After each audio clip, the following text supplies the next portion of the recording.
Good morning, ladies and gentlemen. We welcome you here to our Weber County Commission meeting on this September 11th, 2018. Special recognition to former Commissioner Gibson, who's seated in the audience today. We'll begin our invocation. Even more special recognition to his wife, who's seated beside him. A lot of special recognition. That's appropriate. This being September 11th, we'll have, for an invocation, instead of an invocation, we'll have a moment of silence. Our Pledge of Allegiance today will be led by Commissioner Scott Jenkins, and then I'll have the thought. If you'll join me now in a moment of silence.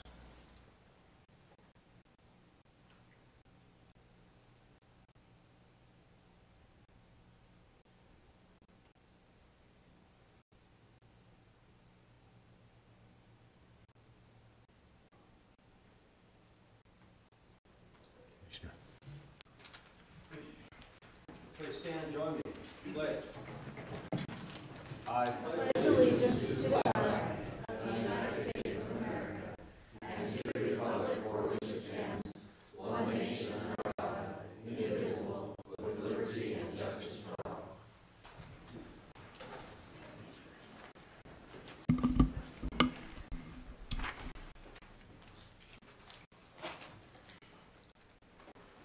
You know,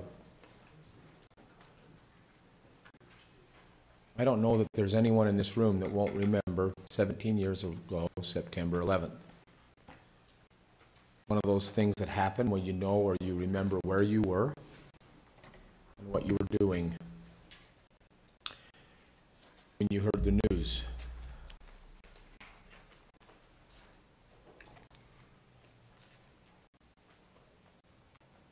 We felt, I think, all a little out of control, or that we didn't even know if we could control our own environment, even though we were insulated, so to speak, because we were here in Ogden, Utah, and everything was happening back east. At least that's how I felt as a father of 5, the youngest being 8, the youngest being 5.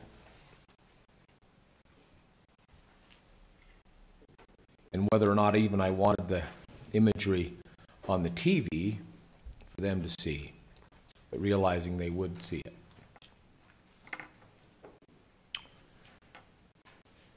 I remember shortly thereafter, there became a run on flags. They were sold out at the retailers because everyone had pride in their country. They all wanted to fly a flag. I think to a certain extent, especially because of politics, we're not as patriotic today as we were on that day 17 years ago. But I can tell you, and I'll speak for this commission, that we're very appreciative still for those who protect our borders. Not just for our military in all branches, but also the borders of our property. The public safety, whether it's a sheriff's deputy or a policeman, whether they wear red or whether they wear blue or black or brown or whatever color.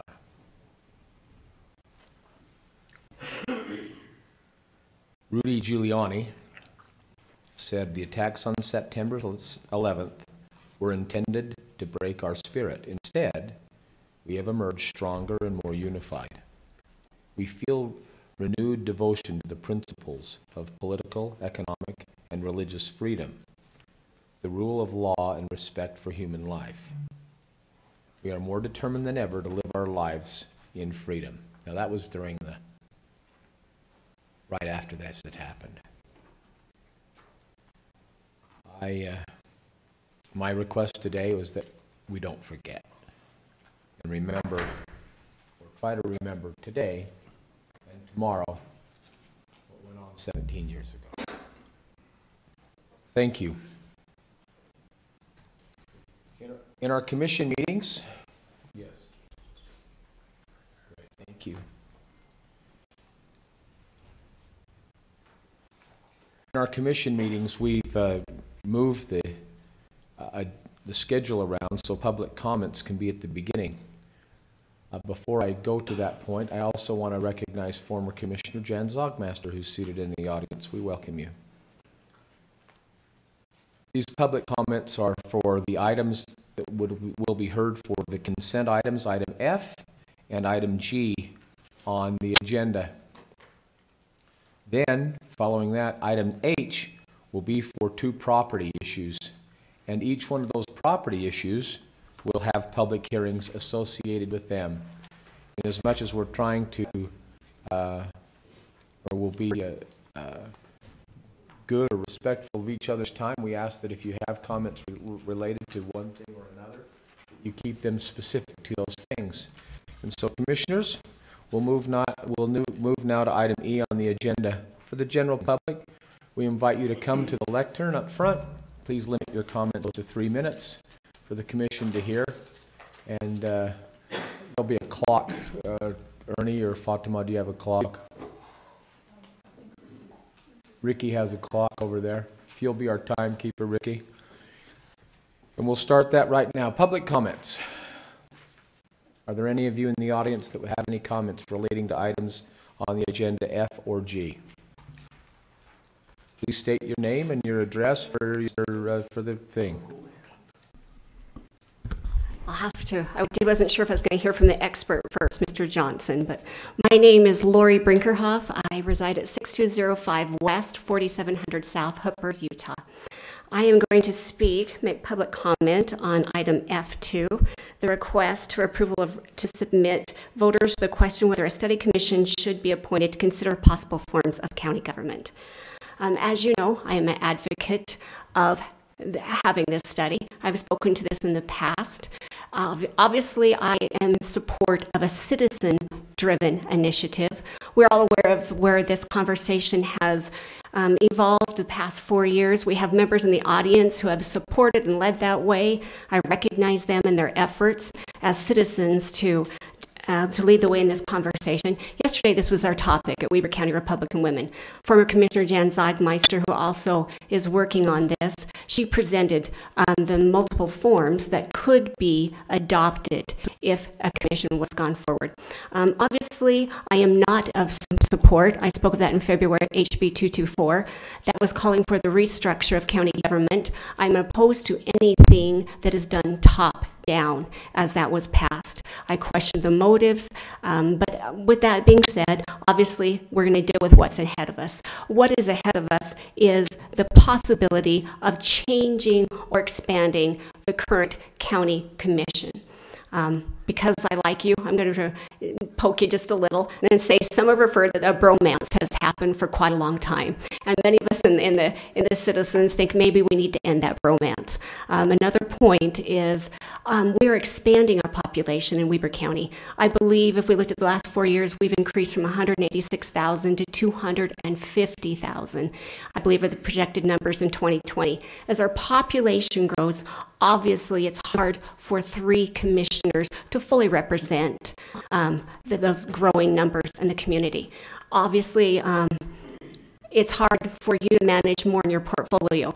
I support the expanded form of county commission. We looked at in great length yesterday the pros and the cons of each. Since my time is limited, I'm just going to publicly say I am very much in support of the county commission or the expounded commission form. I have great concern about the county executive council form or the county council manager form, just given the one reason that there be the separation of the legislative and administrative powers. I'm very conservative. If one individual was giving full administrative powers, if they're an amazing manager or executive, that would be great if they're altruistic. But if one individual was given, there'd be quite a few issues facing Weber County that I'd have great concern over. So thank you. Thank you.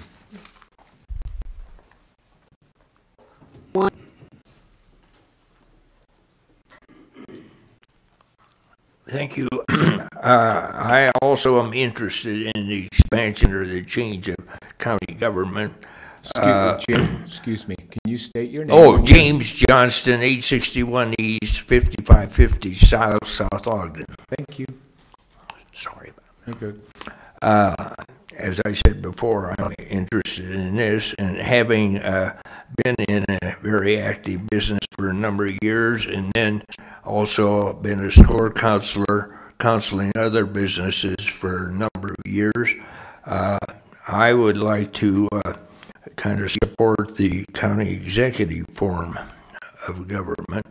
I feel that somebody needs to be there making the day-to-day decisions that are within their jurisdiction, and that would improve the efficiency of the government instead of having somebody who has to go to 3 people to get a decision. So I would just recommend that. Thank you. Thank you.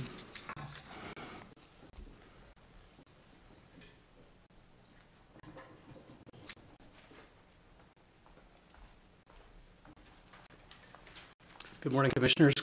Kimball Wheatley from East Huntsville. Perhaps remember that I was involved in the group that asked you last December as a commission to put the question on the ballot whether or not to study government. Unlike these past speakers, I think it's way premature to decide what form we like. I think that's the purpose of the study committee. And I just recommend that we go ahead, as you promised, that if the petition did not reach its numbers, that you would put this on the ballot. Thank you. Thank you.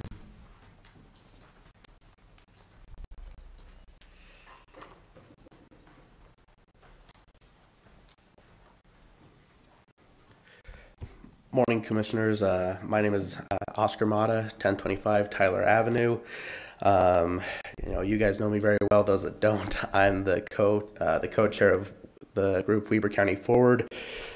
We spoke here almost a year ago, and I think it's important to say that things are different a year ago, or they're different now than they were a year ago. 2 important things that I think has happened with this, with the process of the new form of government is Gage Frower's Bill 224 has set barriers to ensure that one group or one entity cannot control the process of selecting the study committee, which I think is important.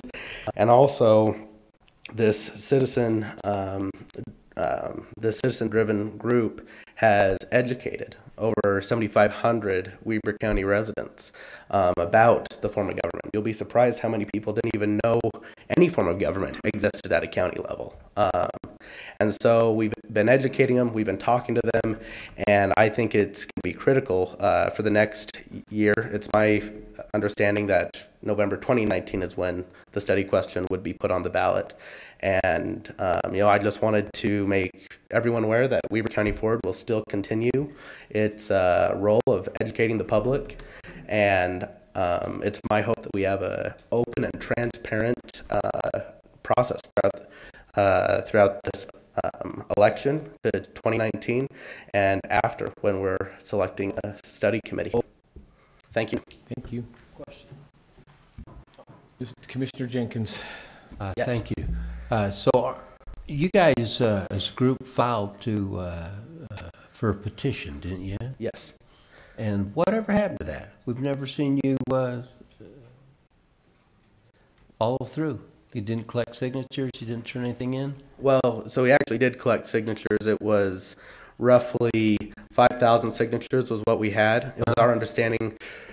There was confusion with Bill 224. We thought we only needed 4,300. Once we got to that mark, we were told we needed another 4,300, which, if you think about it, 8,600 signatures, that's more than a congressional candidate needs to get on the ballot.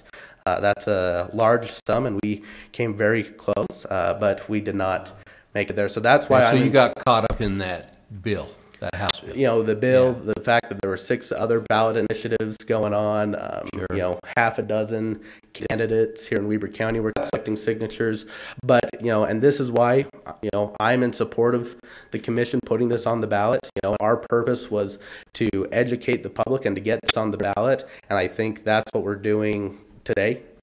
But then again, I think with Bill 224, there's barriers set that not one entity can control the process, which was a big concern. Well, you say that, but with 224, the private citizens that run the initiative, they got to do all the picking for the first committee. And, and that, yeah, absolutely, Yeah. but when we, as petitioners, my good friend Carrie Gibson, and I say good friend now, I don't think we had spoken ever before, then, Carrie and I. Still friends. Yeah, still friends, but, Carrie and I, in terms of politics, and probably agree on only one thing, and that's that Weber County is the best place to live. So we had a very diverse group, in terms of areas where we lived, in terms of politics, to ensure that it wasn't one group or one, section of a political entity trying to control it. So I, absolutely with 224, if it was petitioners in a select group of the same political party, sure, they could do that. But our group is very diverse, and we selected our petitioners for that exact reason. Thank you. Yep, thank you, guys. Thank you.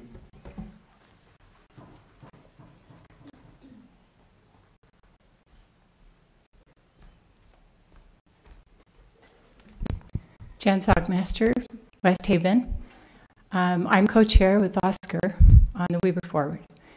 I took over when Mayor Taylor left. He asked me to do that for him. I had no idea what I was doing. I thought it was pretty much done. It has been quite a process.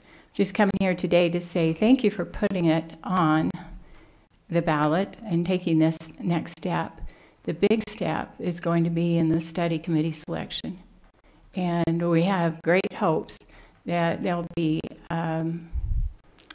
citizens that will be chosen that have not selected a form of government, that will be open to all information that will be coming forward. We as the Weber Forward, will work closely with Bob Hunter and the Olean Walker group up there at Weber State to have them help to gather information and provide this to the study group. And then we will also hope that it's done in such a way that it's not partisan, very transparent, and we hope to provide information to the citizens as it goes along, so that at the time when it comes on the ballot in 2019, which we're hoping for, that people will know what they're voting for, that they'll be able to come and support it. So, thank you.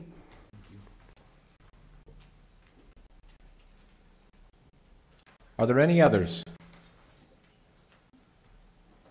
None being seen, then, Commissioners, we're going to move on to our consent items, number F on the agenda, to move our meeting along. Item number 1 is a request for approval of warrants 1539 and 431674 to 431829 in the amount of $306,244.79. Item 2 is a request for approval of purchase orders in the amount of $2,358.19. Item 3 is a request for approval of minutes for meetings held on September 4th, 2018. Item 4 is a request for approval of an amendment to the contract by and between Weber County and LSI Business Development, Inc. to allow LSI to see funds for the IGP initiative. Item 5 is a request for approval of a retirement agreement by and between Weber County and Esther Martinez. Item 6 is from the USU Extension for approval to surplus 3 office chairs. Commissioners, questions on any of those items? Here. I'll entertain a motion. So moved. We have a motion and a second for the consent items. Before I call for the vote, I just publicly want to thank Esther for her service. She's been a phenomenal employee. She's set a great example in a lot of the things that she's done here for Weber County, and we're grateful for her service. I have a vote and a second. I'll call for the vote. All in favor? Aye. Aye. That motion carries. We'll now hear item G1, which is a request for a discussion and or action for the final plat of Eden Escape Plat A, part of Fairways at Wolf Creek PRUD, including approval of the Improvement Guarantee Agreement with a letter of credit. Rhonda Kippen. Good morning, Commissioners. Good morning. Okay, so the request we have today is 2 parts. The first part is for the final approval of the subdivision known as Eden Escape Plat A, which is part of Fairways at Wolf Creek PRUD. Eden Escape's Plat A consists of 16 lots on approximately 9.25 acres. It includes 3 common areas sized between 0.129 acres to 1.34 acres. Eden Escape Plat A will gain ingress and from a current parcel that is owned by Fairways at Wolf Creek LLC. This is also a shared ingress for the bridges that is being developed up there. It is a public right-of-way, and they will also gain ingress by a public right-of-way known as Sunrise Drive, and eventually it will connect into Patio Drive, which is also a public right-of-way when we follow through with Plat B. And so it will give another exit for the Wolf Creek development area up there. The developer will provide and care for the amenities in the common areas within the development by forming an HOA specific for Eden Escape Plat A. Part of the consideration as being proposed today is that the County Commission is to consider as part of this consideration the improvement guarantee agreement. It actually includes the letter of credit instead of a cash bond. This will be the second time that we have done this since we changed our ordinance. The letter of credit is in the amount of $1,008,483.74.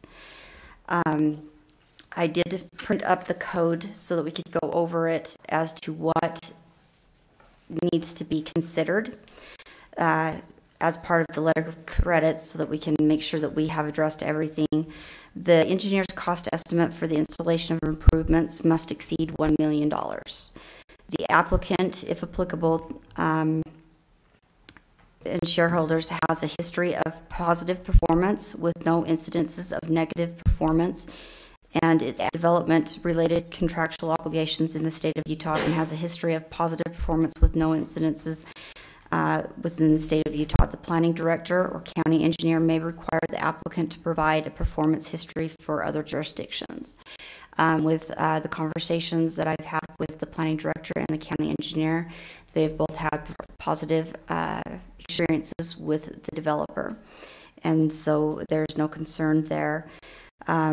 The applicant's financial institute has a history of positive performance in fulfilling its financial obligations as determined by the county treasurer based on a typical conventions of financial industry.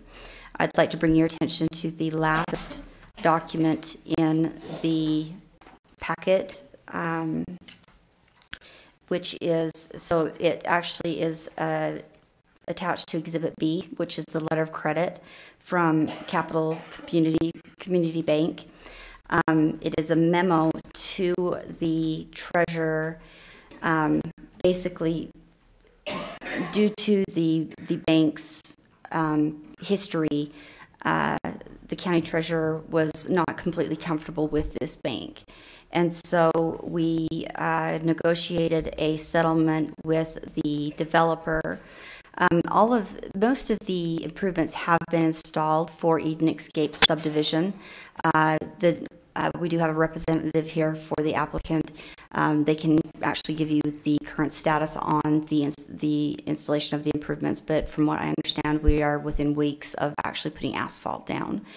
At that time, we would be releasing the majority of the bond and moving into a warranty period. When we move into that warranty period, we would reduce the bond down to $91,680.34, which is 10%. At that time, the developer has agreed to deposit with the county 30% in cash, so 30% of the 10% in cash to the county, and leave the remaining 70% as the letter of credit. And that is the concession that made Mr. Bond comfortable with moving forward with this letter of credit. The county attorney, county treasurer, and county commission approved the letter of credit which they shall do if all the conditions above are met, unless they are reasonable, objective indications of substantial risk that either the applicant or the applicant's financial institution will not fulfill its obligations related to the completion of improvements or the financial guarantee, and a cash escrow is deposited with the county treasurer at the time that the letter of credit is executed, equal to the full cost of vegetation, any removed vegetation in the event the applicant, his successor or heirs, or his financial institution fail to perform. And this would be considered in the SWIP documents that they would do. And so that covers the land use code on what needs to be considered as part of the letter of credit for the financial guarantee for the subdivision. This is not a typical standard subdivision. This is in an FR3 zone, which actually has less restrictive development standards. Plus, it is also part of a PRUD. And so the FR3 zone requires a minimum lot size of 6,000 square feet. The lot sizes in Eden Escape Plat A vary from 9,889 square feet to 22,646 square feet, and the lot widths vary from 73 feet to 161 feet. The approved PRUD utilizes the allowed flexibility to create a neighborhood with varying lot sizes and varying lot widths. The front yard setbacks for the majority of the lots in the subdivision are 15 feet, side yards are 10 feet, and rear yards are 15 feet. Side-facing street corners are 15 feet also. Lots 1 through 4 received an additional reduced setback during the CUP process to be a front yard setback of 10, side 10, and rear 10 with a side-facing corner of 10. We do have 3 lots that have double frontage, which is not allowed in our code, and so we've done a no access line along those lots 14, 15, and 16 to ensure that they are not accessing off of fairways, and they are actually accessing off of the Mountain Trail Court public right-of-way, just to ensure that we're not having people coming in off of the backside of their lots. The common areas will be actually make up about 21.7% of the 9.25 acres, and these areas will be dedicated upon recording in the following manner. They are to be granted to the county a permanent common open space easement on and over the said private open space to guarantee that the open spaces remain perpetually in access, parking, recreation, or open space uses, with ownership and maintenance being the responsibility of the homeowners association, established with articles of association and bylaws which are satisfactory to the county. And these CC&Rs have been reviewed and do meet both the state and county standards. The Ogden Valley Planning Commission and the Planning Department recommend approval of the final plat along with the subdivision improvement agreement with the letter of credit based on the following findings. The proposed subdivision conforms to the Ogden Valley General Plan. The proposed subdivision complies with the applicable county ordinances, and the locations, lot area, widths, yard height, and coverage regulations proposed are acceptable as shown on the final subdivision plat. Any questions? Commissioners, questions for Ms. Kippen? So we're comfortable right now with the line of credit. Mr. Bond has signed off with the changes in it. So yes, the letter of credit has actually been reviewed by Mr. Bond, by Cortland Erickson, by Scott Park, by Planning Director Grover, Jared Anderson with County Engineer, and reviewed by I'm not sure if he actually reviewed the whole thing, but it's processed by Sean Wilkinson also. Okay, other questions being heard? Commissioners, I'll entertain a motion, one way or the other on this. I'd make a motion to approve it. I have a motion to approve Second. and a second. Any more discussion? Call for the vote. All in favor? Aye. Aye. Motion carries. Thank you very much. Thank you. You guys have a great day. Thank you, Rhonda. Commissioner Ebert, a request for approval of a resolution to submit to the voters the question of whether a study committee should be appointed to consider and possibly recommend a change in the form of government in Weber County. Thank you, Chair. Some real quick background. When I first came into office, there was some discussion about changing the form of government. Some folks from the Upper Valley and some Lower Valley residents had approached the commission on at least one occasion, maybe more, requesting that a study group be created. We felt they felt it important that it actually followed the ordinance of the state law, and at that point, I don't think there was a tremendous amount of appetite. I will tell you that my concern was I wanted to feel that it was more than just 5 or 6 people, and we expressed that to that group. That original group who petitioned us on, then worked with other community members moving that forward. And about a year ago, they approached us again in a more formal manner, and I will tell you they were probably rebuffed, so to speak. And Mr. Wheatley and some others, the Holmstroms, were a part of that group. When Commissioner Harvey came into office, he had a tremendous appetite to really look at a study of the form of government, and he talked to us right when he came into office about that. The commission at that point wasn't probably as in favor as they are today to move that forward, and Commissioner Harvey told me at a later date that he was really going to push this towards the end of the year, towards the end of his first term.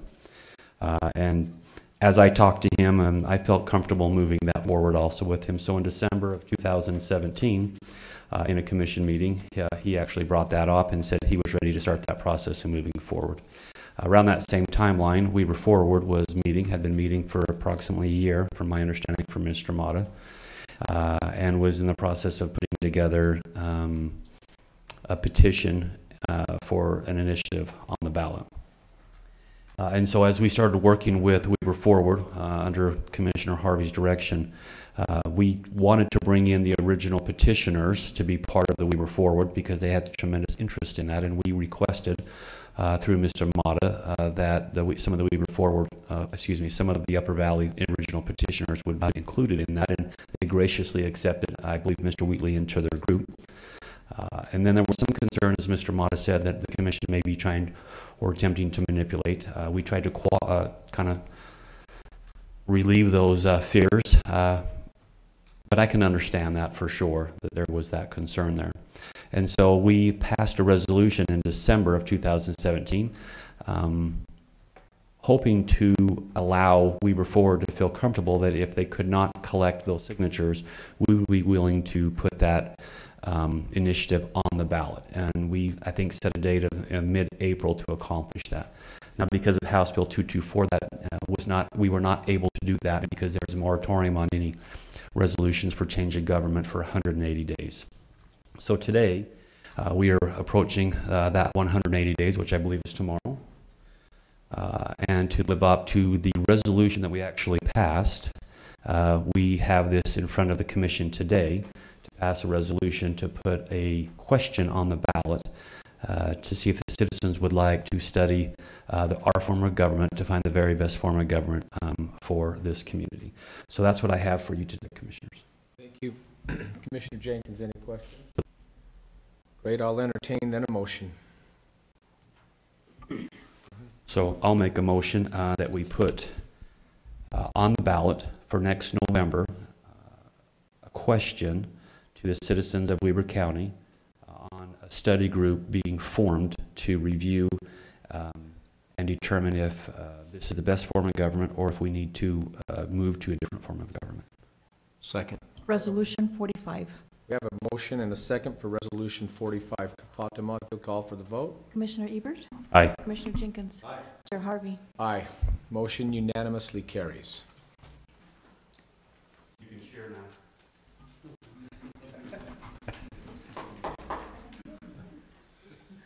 Very good.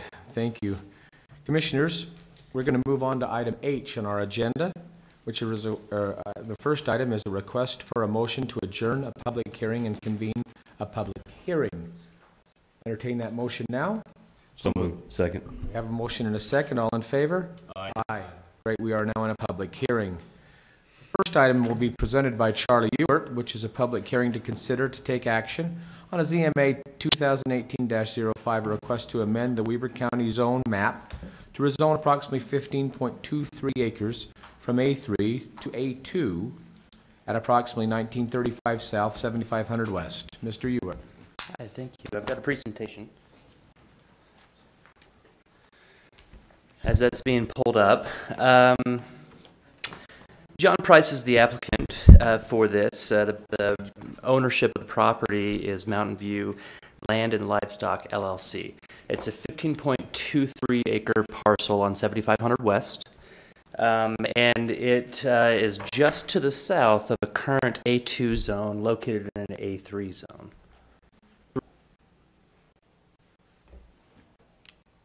I don't know how to use this. There we go. So as you can see here in the picture, the A2 zone extends down 7500 West, only on the west side of 7500 West, and it's surrounded by the A3 zone. This parcel is currently located in the A3 zone. In between this parcel and the A2 zone is a little sliver, a half-acre parcel that is also in the A3 zone.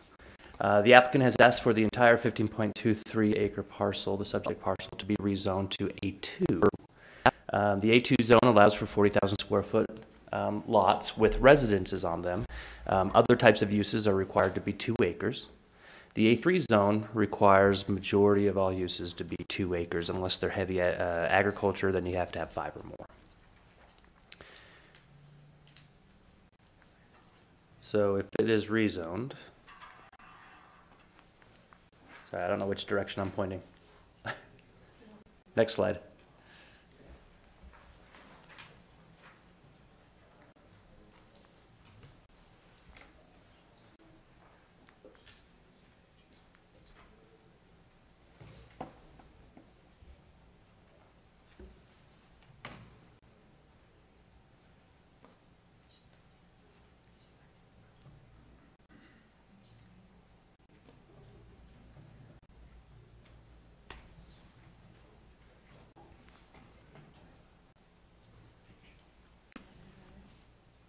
Oh, one back.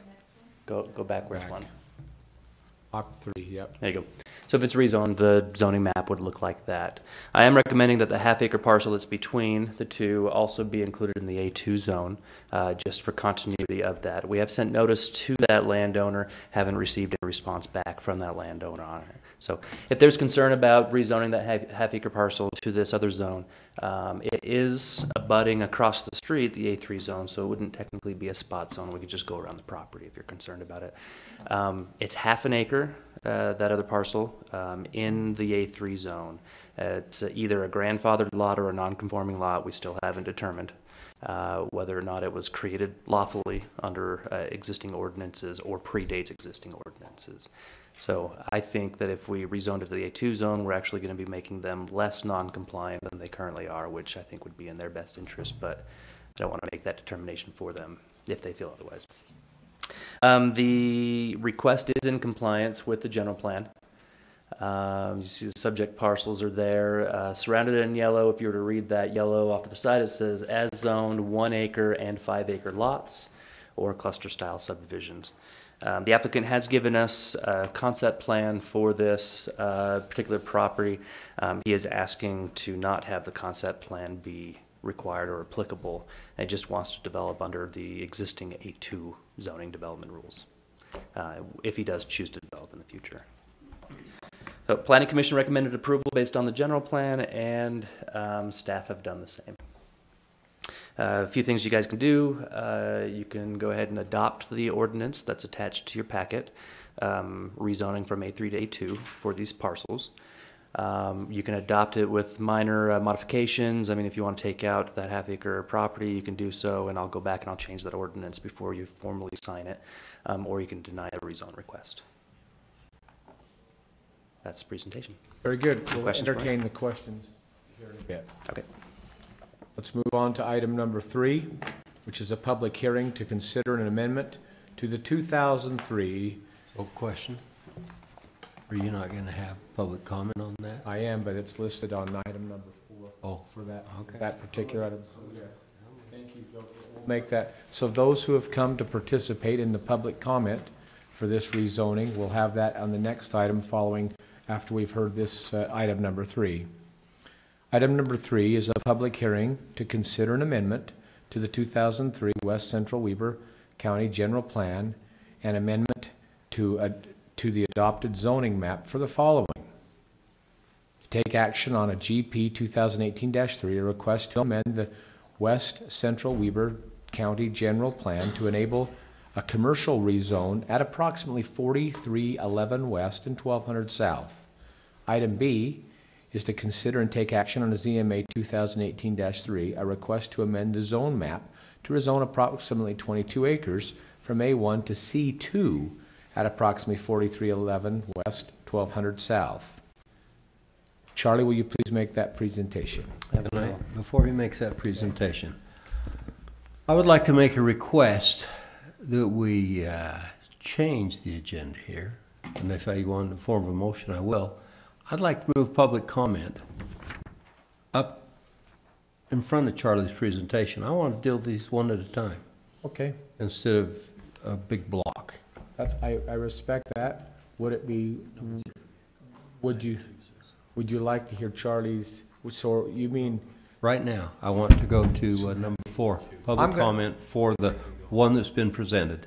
as a right of privilege, as chair, we'll hear public comment now, or so what are you saying, is we'll hear public comment now for item number 2, is that what Right. you're saying? Mhm. We'll do 2 public comments. Are there any of you here that would like to comment on item number 2 for the 7500 West? If you are here for 7500 West, if you'd please limit your comments to 3 minutes and come to the lectern.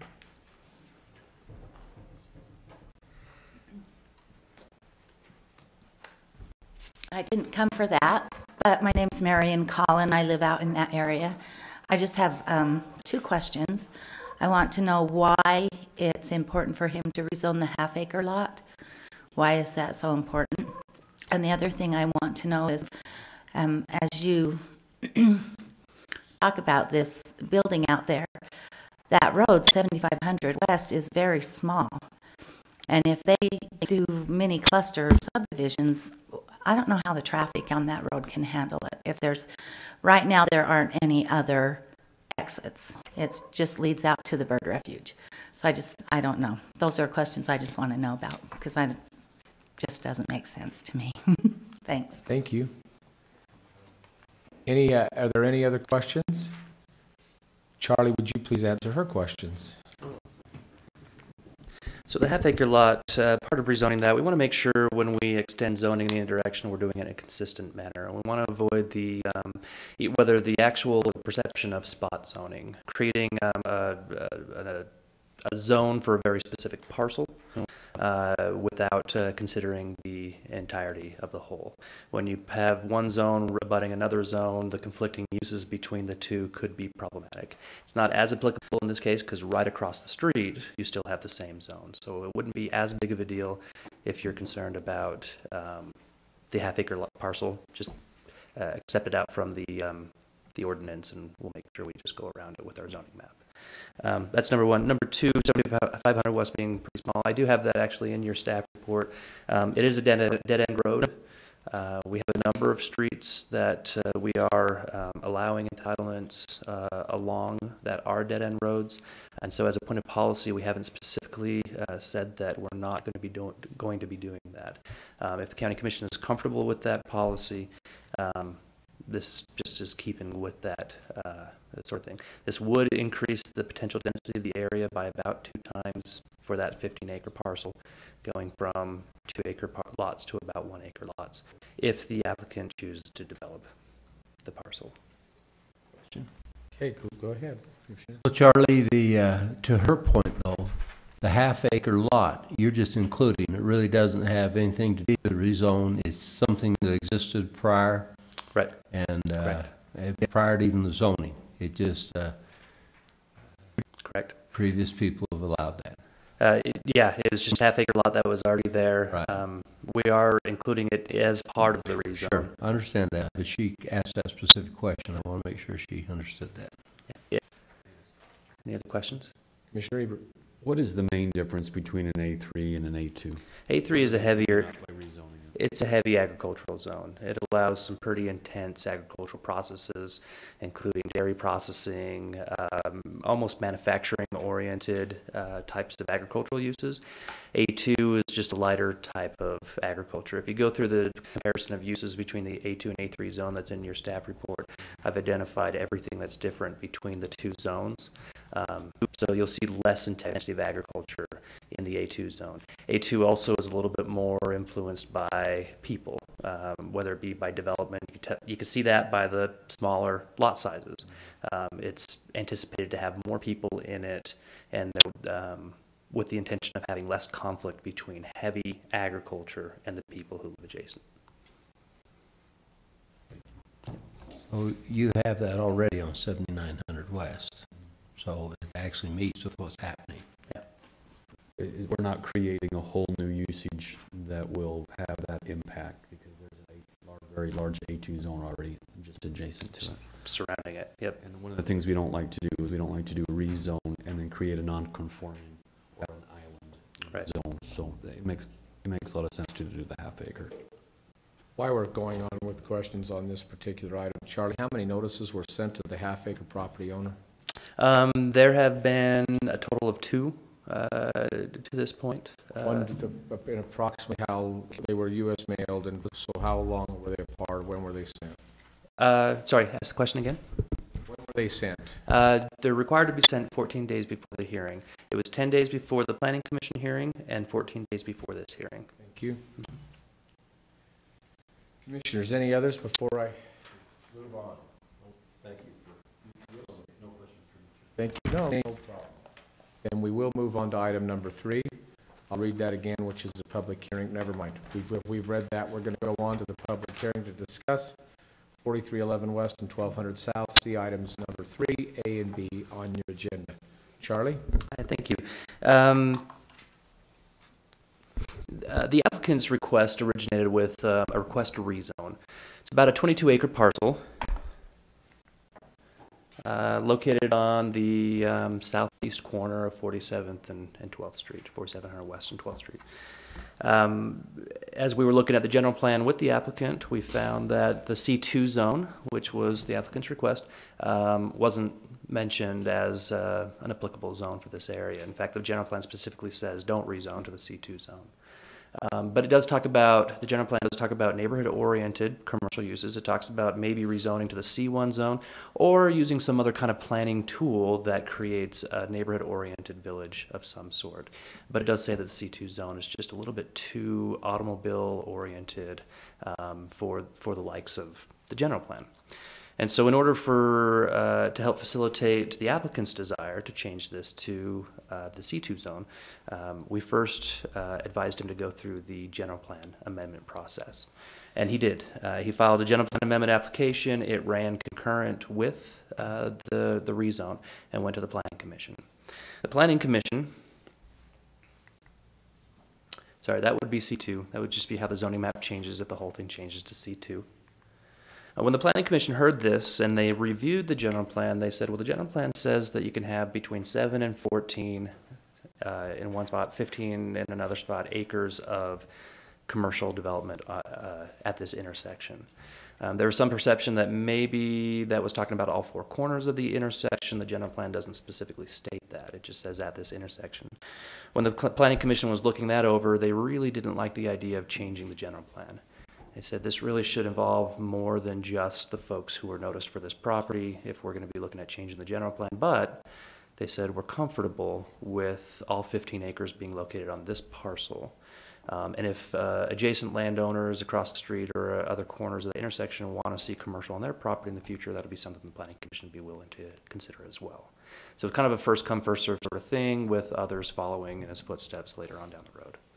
So the Planning Commission forwarded a positive recommendation for 15 of the 22 acres to be zoned to the C1 zone. You guys will note that this isn't what the applicant has requested. If you look at the applicant's application, it talks about a grocery store, a farm store, and other kind of small neighborhood-oriented uses. In the C1 zone, grocery stores and farm stores or hardware stores wouldn't be permitted. Two other options that staff presented to the Planning Commission, other than just go straight C1 and not change the plan, is change the plan to not be so specific, to not say we want the C1 zone, but to talk about neighborhood-oriented village commercial uses.